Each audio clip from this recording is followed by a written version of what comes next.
أشرف الأنبياء والمرسلين سيدنا وحبيبنا وشفيعنا سيدنا ومولانا محمد وعلى آله وصحبه أجمعين ومن تبعهم بإحسان إلى يوم الدين. قال رب اشرح لي صدري ويسر لي أمري واحلل عقدة من لساني yafqahu qawli, amma ba'd. Marilah kita perbanyak baca sholawat kepada junjungan Nabi kita Muhammad sallallahu alaihi wasallam. Mudah-mudahan kelak kita akan mendapatkan syafaatul uzma di yaumil qiyamah. Amin ya rabbal alamin. Baik, Bapak Ibu jamaah yang dimuliakan oleh Allah Subhanahu wa taala, marilah kita lanjutkan kajian Bulughul Maram, yaitu di mana itu? Lanjutkan ya, lanjutkan ya. Ya. Saya bab ini berarti kita sudah selesai nih ya. Bab Toharoh sudah selesai. Sekarang masuk babul aniyah. Babul aniyah itu berarti bab tentang bejana. Bejana itu apa? Tempat. Nah, apa semuanya, mau baskom mau apa? Babul aniyah. Coba babul aniyah. Al-aniyah. Al-aniyah itu jamak dari kata inaun. Jamak dari kata ina. Jadi aniyah itu berarti beberapa wadah atau tempat. Kalau inaun berarti satu tempat. Gitu ya. Nah, di sini banyak hal. Kenapa di al-aniyah? Berarti banyak hal yang perlu dibahas di dalam bab aniyah. Hadis yang pertama yaitu hadis yang nomor 18. An Hudzaifah bin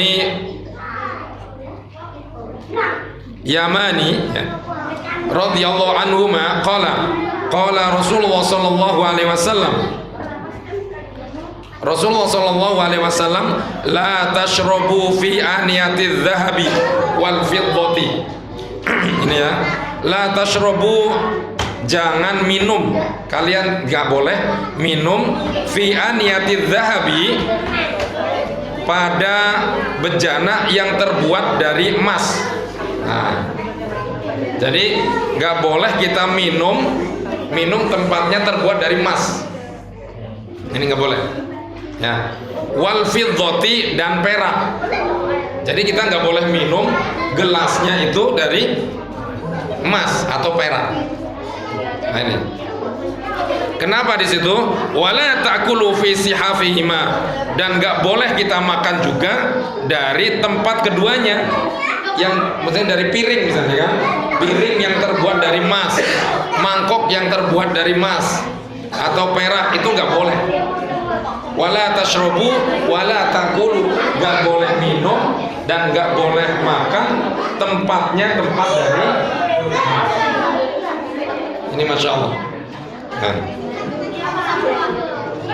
Fa innaha lahum fid dunya, karena tempat yang terbuat dari emas dan perak itu milik orang-orang kafir, fid dunya, di dalam dunia. Nah, gitu kan? Walakum fil akhirah, dan bagian kalian untuk kita semuanya fil akhirah, untuk akhirat. Nah, kenapa kan gitu kan? Kenapa sih kita nggak boleh makan dan minum tempatnya dari emas? Nah, secara psikologis ya, kalau di sini di waktu lifafil ilati faqila lil khuyala, karena orang yang minum dari tempatnya dari emas dan perak itu secara psikologis dia akan menimbulkan rasa sombong. Rasa sombong, ya kan? Wah, saya minumnya saja dari emas. Ya. Bikin atau punya apa tuh namanya, termos yang terbuat dari emas. Nah, itu haram untuk bagi umat muslim. Bawa piring juga dari emas itu. Karena apa di sini lil khuyala? Karena secara psikologis manusia itu sombong di sini. Ya, berarti di sini bukan sebabnya bukan tempatnya saja, karena ada sifat yang bisa menimbulkan seseorang itu sombong. Karena sombong itu memang dilarang dari agama. Ya. Makanya saja dari bejananya dari emas piringnya, ya kan? Minum kopi, gelasnya pakai emas, piringnya pakai emas. Nah ini juga yang bawa emas-emas. Nah, iya kan? Kalau ini yang bawa emas-emas nggak apa-apa.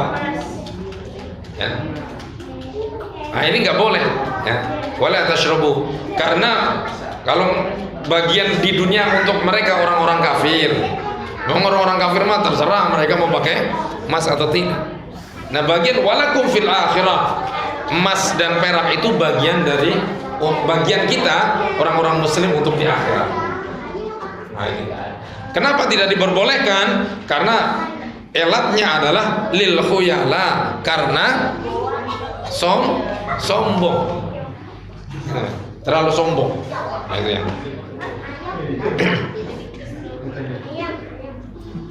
Nah, ini ya, ini kenapa disebabkannya kan ala tahrimil akli wasyurbi fihima waqtulifa fil ilati faqila lil khuyala. Nah ini para ulama bersepakat. Nah ini wajamaahirul minal ulama, para jumhurul ulama bersepakat keharamannya itu karena lil khuyala, karena menimbulkan rasa sombong. Kalau nggak sombong gimana? Ya, kalau sombong Kalau kan nggak ngerti. kalau gigi emas gimana? Di apa? Gigi emas. Gigi emas. Gigi emas. Pakai gigi emas gitu. Belum ada.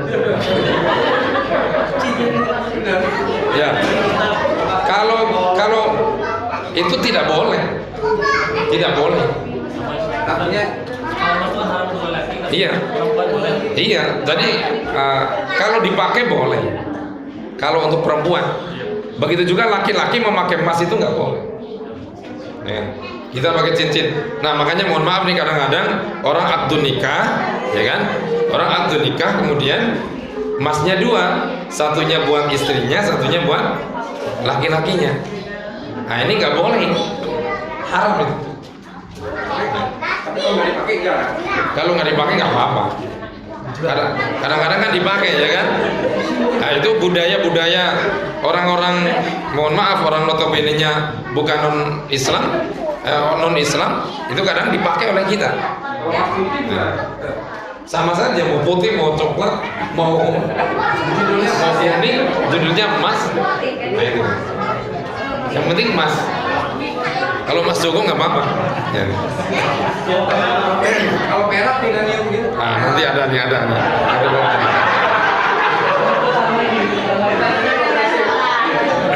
Ada di sini ada.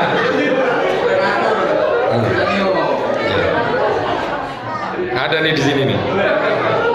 Ya. Jadi boleh ya. Paham itu ya? Oke.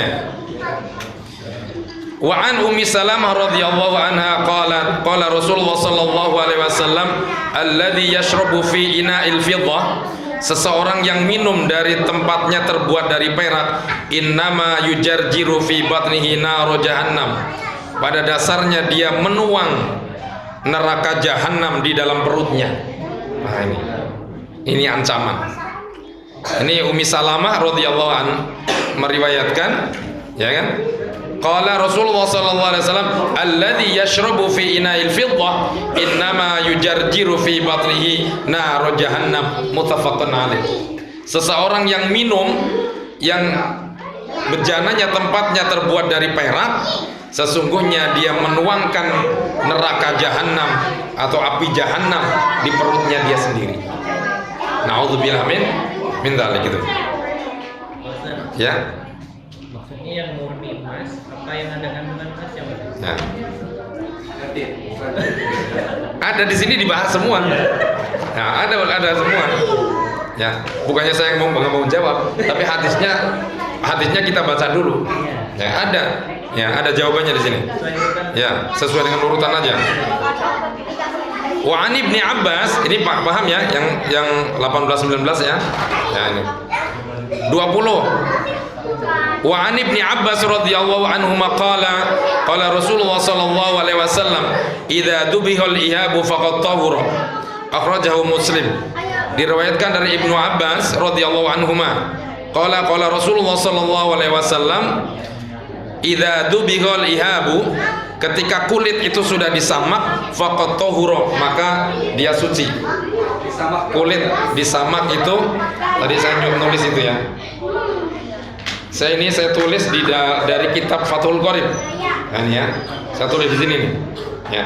Jadi menyamak itu apa? Menyamak adalah ayang zi'a fudula al-jildi. Jadi menghilangkan daging-daging yang menempel di kulit. Gitu kan? Iya. Jadi menghilangkan daging-daging yang menempel di kulit dan menghilangkan darah-darah yang menempel di kulit. Nah itu ya, itu namanya menyamak. Ya, dicuci. Ya, menyamak itu bisa dengan apa? Kalau di sini bisa dengan hal-hal yang rasanya sepet-sepet gitu. Bahkan boleh menyamak dengan seperti kotoran hamam, burung dara. Ya, sampai dihilangkan.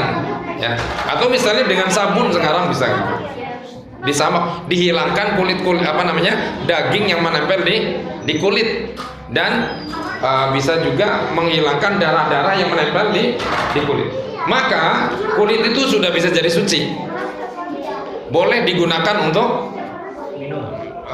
untuk tempat minum, dibuat untuk minum bisa, atau dibuat untuk tempat makanan, itu bisa juga dibikin piring, maka dia akan jadi suci. Nah, syaratnya disamak dulu. Misalnya bapak-bapak pakai sabuk dari kulit buaya, itu boleh saja. Kulit ilal khinzir wal kalb. Jadi kulit babi dan kulit anjing itu haram, nggak boleh. Pengecualian. Nah itu ya. Kalau buaya boleh, asalkan jangan buaya darat. Buaya darat siapa nih? Buaya buntung. Jadi semua hewan ilal kalb wal khinzir, kecuali anjing dan babi, itu boleh kulitnya disamak dan halal, maksudnya dipakai, ya, halal dipakai, halal digunakan, ya. Halal digunakan untuk baju, bisa digunakan untuk bejana, bikin tempat, itu boleh. Oh, atau misalnya tadi ular misalnya kan, ular kemudian kulitnya diambil kemudian dijadikan sabuk, nah itu boleh juga. Kalau kulit anjing dan babi tapi nggak dipakai sholat dan kering, tetap haram dipakai. Tidak boleh disamak, tidak boleh digunakan. Soalnya kadang kita nggak tahu di pasar. Misalnya sekarang kan ya ada lainnya. Kalau tadi jaket. Kalau nggak ngerti nggak ada hukum. Jangan cari tahu. Ya, jangan cari tahu. Ini dari mana ini kan?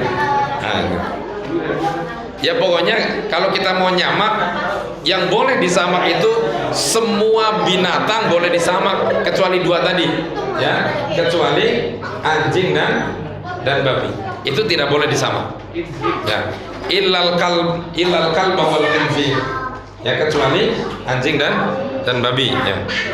Nah ketika kulit itu sudah disamak, dihilangkan tadi, ya, dihilangkan daging yang menempel, kemudian darah-darah yang menempel, maka dia bisa menjadi suci, ya. Kemudian hadis selanjutnya, Wa'an Salamah, dan diriwayatkan dari Salamah, ya, bin Muhayyik radhiyallahu anha. Qala Rasulullah sallallahu alaihi wasallam, dibahu juludil maitati tuhuruha. Sucinya kulit bangkai itu ya disamak. Ini tadi sama ya. Hadis ini diriwayatkan, disahihkan oleh Ibnu Hibban, diriwayatkan oleh Salamah bin Muhabbab. Kemudian hadis yang 23, ini yang tadi ya, keterangannya gampang. Diriwayatkan dari Maimunah radhiyallahu anha qalat, marron Nabi sallallahu alaihi wasallam Rasulullah SAW lewat, ya, bisyatin, lagi lewat, kemudian dia melihat bangkai kambing, ya jurrunaha, ini orang-orang lagi geret-geret, ya, bangkai kambingnya digeret, ya, mau dibuang kali gitu kan. Faqala, maka Rasulullah berkata, akhadtum ihabuha, jika kamu mau menyamaknya, nah itu kan, atau lebih baik kamu menyamaknya, kan gitu kan. Lebih bagus kamu ambil, kalau kita lah, lebih bagus kamu ambil kulitnya kemudian disamak, maka boleh. Maka masyarakat mengatakan faqalu innaha maitah, kambing ini udah mati. Kata Nabi, faqala yutahhiruha al-ma'u wal qara, maka jildunya, ya, apa namanya tadi, kulitnya kambing itu al-ma'u wal qarat. Apa itu artinya? Air dan apa itu? Daun salam, ya Mas. Jadi air dan daun salam itu bisa untuk membersihkannya. Ini nggak kebaca, tulisannya kecil banget. Ya. Daun salam, ya. Jadi air dan daun salam itu bisa untuk menyucikan jildul syat, ya, kulitnya daripada kulit kambing. Nah, itu boleh. Walaupun kambing itu sudah meninggal, ya, sudah mati, kemudian dikeleti kulitnya, kemudian disamak, maka boleh digunakan. Nah, itu ya. Kemudian selanjutnya, ini biar selesai nih.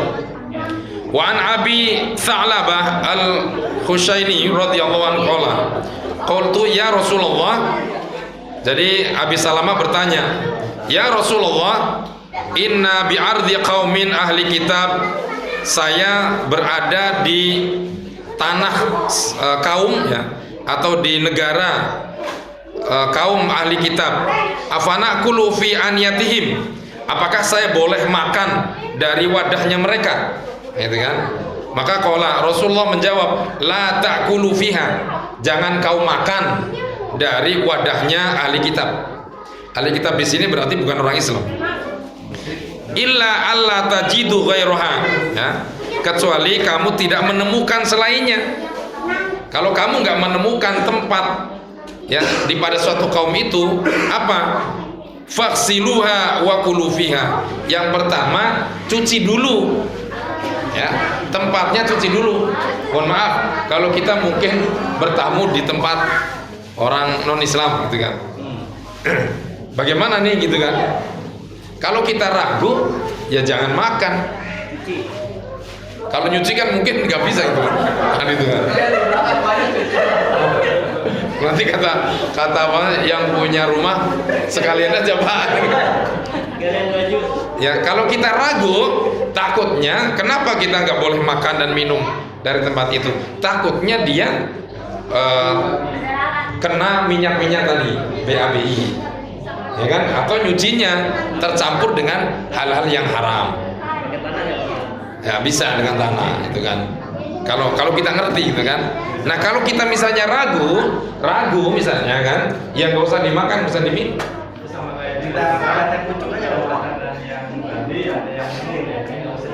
Iya, jadi kalau kita ragu, saya bertamu di tempat yang non muslim misalnya kan, kita nggak ngerti, gitu kan. Ya, kalau kita ragu nggak usah dimakan, nggak usah diminum, ya kan. Kalau teman saya dulu itu bertamu itu kan, dia ragu nggak dimakan gimana, dia masukin, kalau dia masukin ke tempat plastik, gitu kan. Makanya kemudian minumannya dia keluar, dibuang separuh supaya tidak, dia menghormati, gitu kan. Kalau ragu, tapi kalau nggak ragu ya minum aja, makan. Tapi kalau udah yakin dia tidak terkena tadi najis, kan itu kan. Tapi kalau kita ragu, untuk al-ikhtiyat, berhati-hati, ya jangan makan, jangan diminum, ya kan begitu kan. Nah ini wala taqulu, jangan kau makan dari tempatnya min ahlil kitab, ya kan. Kalau di sini ya tadi lah, Kalau sekarang gini berarti non Islam gitu kan. Nah, Hadis yang Nabi dijamu dengan Yahudi makan Itu ada ya. Ya mungkin apa namanya? Kalau hadis itu biasanya Rasulullah makan itu. Kalau Rasulullah makan, ya. Kalau nggak ragu makan nggak apa-apa. Tapi kalau kita ragu, ya jangan. Takutnya tadi, wah, yaudah makan aja lah. Yakin itu sudah suci tempatnya dan mungkin tidak terkena najis oleh tadi, mungkin kena minyak BABI atau dan sebagainya, ya, atau bekas buat tempatnya daging anjing atau babi tadi. asinan kalau aman ya Ustaz. Insya Allah gado-gado aman, gado-gado aman. Makanya kalau bertamu antisipasinya, ya nih antisipasinya kalau bertamu bawa kertas makanan itu kan, ya kan, masukin. Bu, kalau bapak ibu mau nyugin saya, tolong tatakin ini kan gitu kan itu. Wah ini sok-sok Islami gitu. Gitu. Jadi gitu ya. Nah ini sahabat bertanya, bagaimana ya Rasul? Kata Rasul jawabannya yang pertama, kalau nggak ada, kalau yang jawaban Rasul pertama, jangan makan minum tempatnya mereka. Kalau nggak ada gimana Rasul? Ambil, cuci dulu, baru kamu makan atau minum dari tempat itu. Ini hadis ya kan? Paham itu ya? Wa ashabuhu tawaddu min mazadati imra'atin musyrikah. Ini wa an Imran, ini tanggung dua hadis lagi. Wa an Imran ibni Husain radhiyallahu anhu anna Nabiy sallallahu alaihi wasallam wa ashabuhu bahwa Rasulullah sallallahu alaihi wasallam dan para sahabatnya tawaddu, mereka itu berwudu, min mazadati imra'atin musyrikah, dari kulit yang terbuat dari kulit binatang kepunyaan seorang perempuan yang musyrik. Nah ini perempuan musyrik, berarti dari melihat hadis ini boleh, ya kan? Kadang-kadang begitu hukum itu, ya kan? Hukum itu yang pertama nggak boleh.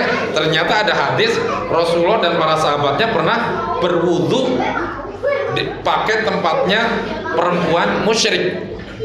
Nah ini kan berarti ini boleh, kan itu kan. Tadi tapi kalau nggak yakin, ya kan gitu kan. Nah, ini hadisnya ya kan.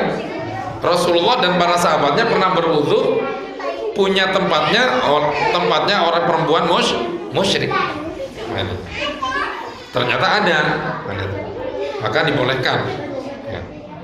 Tapi kalau kita nggak yakin ya jangan, ya kan. Tapi kalau kita yakin itu tempatnya bersih, ya makan terlebih. Karena untuk berhati-hati ya. Kemudian hadis yang terakhir, wa an Anas bin Malik radhiyallahu anhu anna qadahan Nabi sallallahu alaihi wasallam, bahwa gelasnya Nabi sallallahu alaihi wasallam ingkasaru, pecah atau retak ya. Gelasnya Nabi retak. Kemudian fattakhadha makana sya'bi silsilatan min fiddah. Kemudian tempat retaknya itu ditambal pakai perak. Nah itu. Tempat gelasnya Rasulullah, tempat retaknya itu ditambal pakai perak. Gelas kaca. Ya, ya nggak tahu gelasnya apa. Gelas kaca atau apa gitu kan. Ya. Mau bejana gitu. Ini ditambal pakai perak. Ya. Nah, kalau di sini kalau ada bejana yang ditambal pakai emas itu nggak boleh. Pakai perak pun nggak boleh. Nah, kemudian bagaimana ada tempat, kemudian dia dilukis, lukisannya itu pakai perak atau emas. Kalau dia permanen tidak bisa dihilangkan, maka boleh digunakan. Tapi kalau misalnya dia tidak permanen, ya bisa dihilangkan, maka tidak boleh. Bolehnya digunakan itu kalau tadi apa namanya, lukisannya itu atau tulisannya dihilangkan dulu, boleh digunakan. Tapi kalau permanen yang tidak bisa hilangkan, maka boleh digunakan. Nah itu. Tadi jawabannya Pak Taufik, Pak. Pak Taufik. Nah itu kan nggak nih pasti. Tadi ya gelasnya Rasulullah retak kemudian ditambal pakai perak. Ya, maka boleh. Tadi kemudian ada kasus di sini nih di Subul Salam itu bagaimana kalau ada tempat minuman atau piring yang dilukis pakai emas atau perak, gitu kan? Kalau dia mungkin dihilangkan, maka tidak boleh digunakan selagi itu belum dihilangkan. Selagi nempel nggak boleh. Tapi kalau dia permanen tidak bisa dihilangkan karena cuma lukisan, maka boleh digunakan. Maksudnya dihilangkan dulu baru minum. Iya. Pakai apa Ustaz hilangannya? Ya pakai boleh dengan air, dengan minyak dan sebagainya. Metode menghilangkan banyak. Ya, mau dicuci dulu. Iya. Iya. Jadi gitu ya, Pak Taufik ya tadi ya. Taufik yang nanya Pak Ustaz. Ya ya. Nah, tadi saya jawab ya. Jadi mungkin itu ya. Bab aniyah selesai. Insya Allah pertemuannya akan datang. Kita akan membahas tentang menghilangkan najis dan keterangan-keterangannya. Ya. Jadi masalah kulit sudah selesai ya? Masalah. Ya. Ada beberapa hadis yang kata-katanya mutafakun alaih itu apa sih? Mutafakun alaih itu hadis itu sudah disepakati. Ya, sepakati oleh imam-imam yang 8, yang 7, yang 6. Semua sepakat? Iya, semuanya sepakat. Gitu kan? Itu mutafakun alaih. Imam Ahmad dan lain sebagainya. Itu mutafakun alaih. Maksudnya semua sepakat gitu. Iya, sepakat. Apa mayoritas sepakat? Semuanya sepakat. Semua. Iya, mutafakun alaih. Bukhari, Muslim. Nah, berarti sepakat pada hadis itu. Sesuai dengan hadis itu. Masalah kulit, maka kita sering banget kulit itu kulit kerupuk tuh dan kulit sapi itu boleh bisa dimakan apa Pak? Ya nggak apa-apa. Kalau ngajak-ngajak tuh.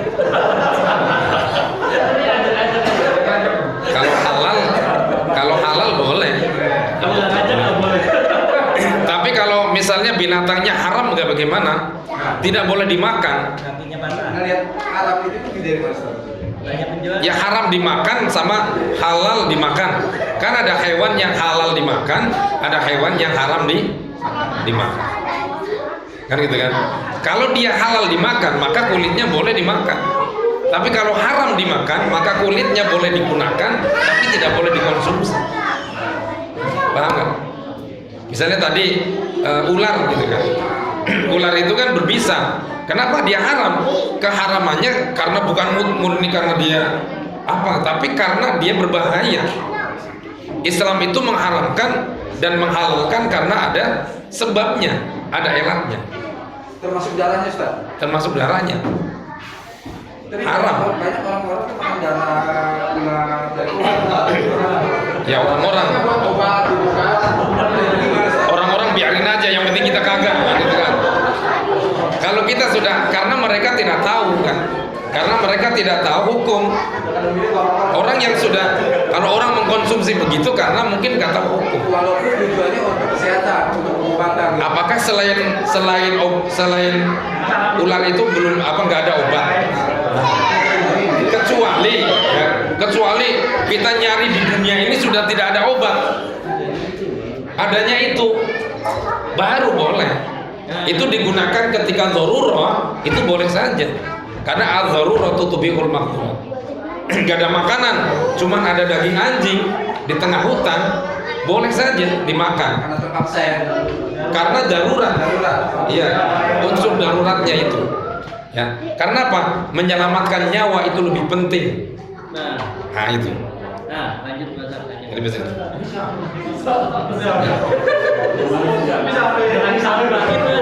Ya silakan. Ke satu daerah kita sudah sakit mah tuh Mas Arif. Susah nih nyari yang Terus. bisa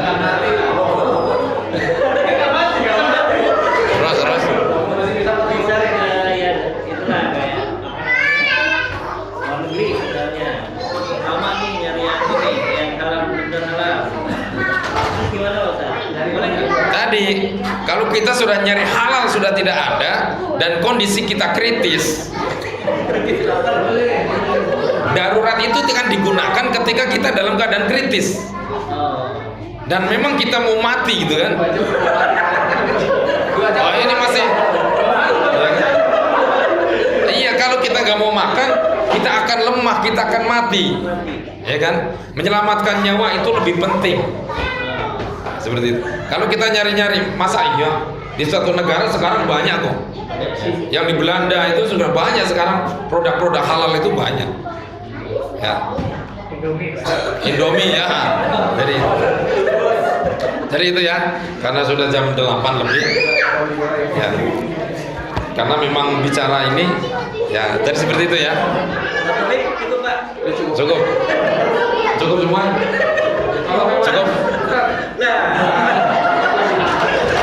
Kalau hewan yang bertaring ini kan yang harus dimakan Ya, jadi hewan yang bertaring. Nah, jadi ada hewan yang halal, ada hewan yang haram. Bagaimana hewan yang haram? Kalau misalnya yang nyamber, itu haram. Kemudian yang cabiknya, cakarannya, elang itu berarti haram. Kemudian dia bertaring. Nah, taringnya itu yang mematikan lah ya. Semuanya mungkin ada taring, tapi taringnya di sini lebih daripada hewan biasa misalnya. Karena taring itu kan di depan gigi seri itu kan. Memang senjatanya dia, maka dia haram. Kalau kita gigit Haram. Kenapa? Sebabnya apa? Maksudnya masalahnya apa?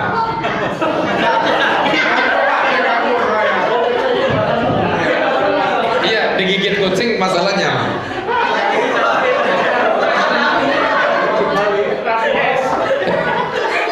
Bingung dia, bingung.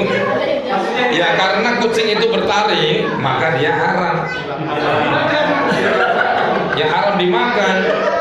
Kalau masalah digigit ya harus ke dokter, diobatin kan gitu kan.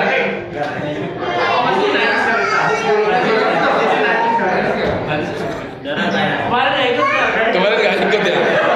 Buka YouTube yang kemarin, tonton. Ya, buka YouTube yang kemarin. Itu udah jelas. Ya, kalau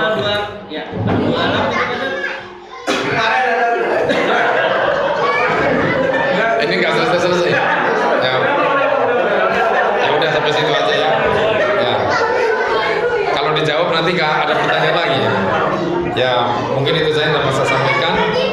Mudah-mudahan menjadi ilmu yang bermanfaat. Ya, kita niatkan untuk belajar bareng. Saya nggak niatin untuk ngajar. Ya. Saya tidak niat untuk berceramah, tidak ngajar, tapi saya niatkan untuk ngaji bareng. Mudah-mudahan apa yang kita lakukan menjadi amal ibadah kita. Allah titipkan ilmu untuk kita.